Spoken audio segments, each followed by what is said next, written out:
mga kabayan, mga friends. Ayan, eto nakabili ako ng galunggong na katamtaman lang yung laki niya. Ayan. Pinaghati ko. Nabili ko siya ng half price, guys. Kaya bumili na ako ng 3 pack. Bali 3 pack siya. Tig for 14 pieces siya. So ayan, titimplahan po natin.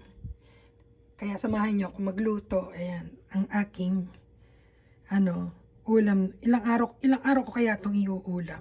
So, tignan natin, guys. Samahan niyo ako magluto. So, ayan, guys. Lagyan muna natin ng sibuyas.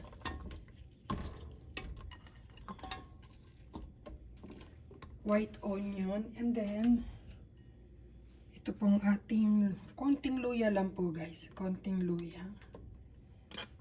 Yan, tama na yan. And then, bawang.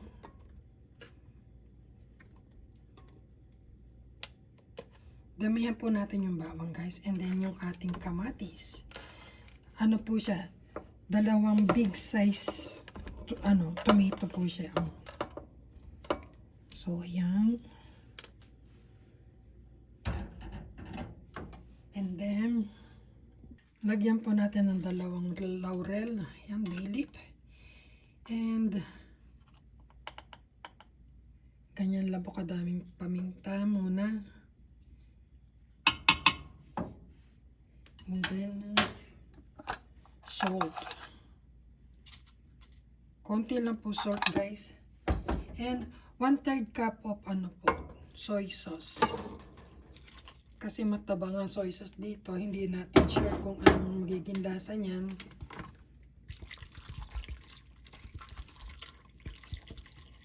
Tubig.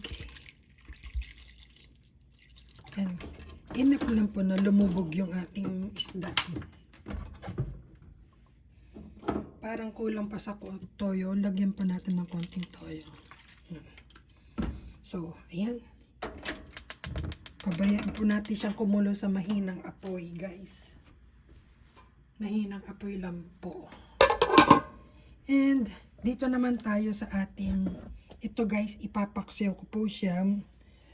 So, ang kailangan niyan ay maraming bawang at luya.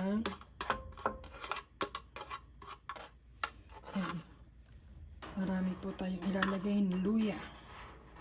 Because I love ginger. Ito ang ating sibuyas. Ang daming guys, hindi ko po siya lalagyan ng gulay kasi i-stack ko po siya. Kung lalagyan ko po siya ng gulay, malalamog lang yung gulay. So, saka na lang yung gulay. And then, mga 1/4 lang po ng suka muna. Tansyahin lang po natin.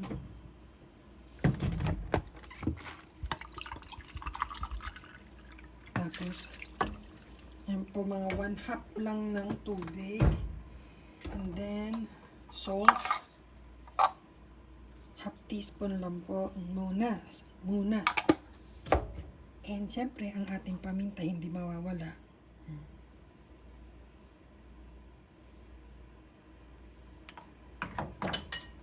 And then, lutuin din po natin siya sa mahinang apoy lang, guys. Balikan po natin siya mamaya. Guys, matabang siya sa asin. Kaya dagdagan natin ulit na 1 teaspoon pa ulit ng asin. Medyo matabang siya. Okay. So, haluin lang po natin siya. Magtutubig pa uli yan, guys. Gawa, guys, ng sibuyas. Ayan, takpan na uli natin para maluto. And, tignan natin yung ating inadobo sa kamatis. Ayan, mahina lang po yung apoy niya, guys, para tumalab talaga yung lasa niya. So, ayan, hintayin po natin. Ayan, guys. Malambot na yung ating kamatis. Unti-unti na po yung lalasa. Ayan, hinaan lang natin yung apoy. And then, itong ating paksiw. With vinegar po siya.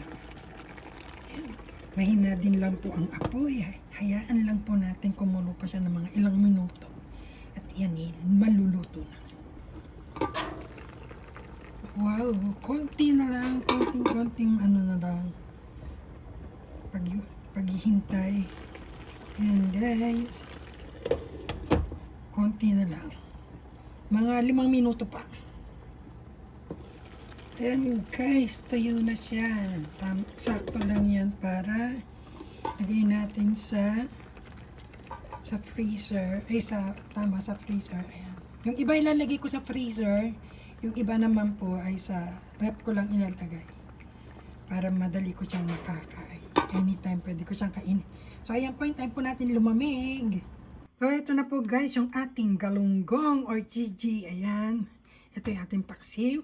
At ito yung ating niluto ko sa kamatis. Inadobo sa kamatis. Ayan pa, parang sardinas din siya guys. Almost the same po siya ng pagluluto ko ng sardinas. So ayan po, mapapa-only rice na naman ako nito. Sirang-sira na naman po ang diet ko. So ayan po. Thank you for watching. Lalagay ko na po siya sa ref. Although hindi naman agad siya. Ito sa freezer and then ito sa ref. And then ito sa ref din kasi hindi naman agad-agad nasisira yan. So ayan, tatakpan natin isa-isa.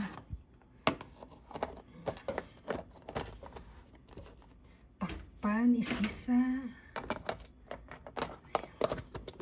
Naubos na naman ang aking Tupperware. So, ayan po guys. Thank you for watching. Please like and subscribe po. Thank you po. Please mag-comment din po kayo. Thank you. Bye. God bless.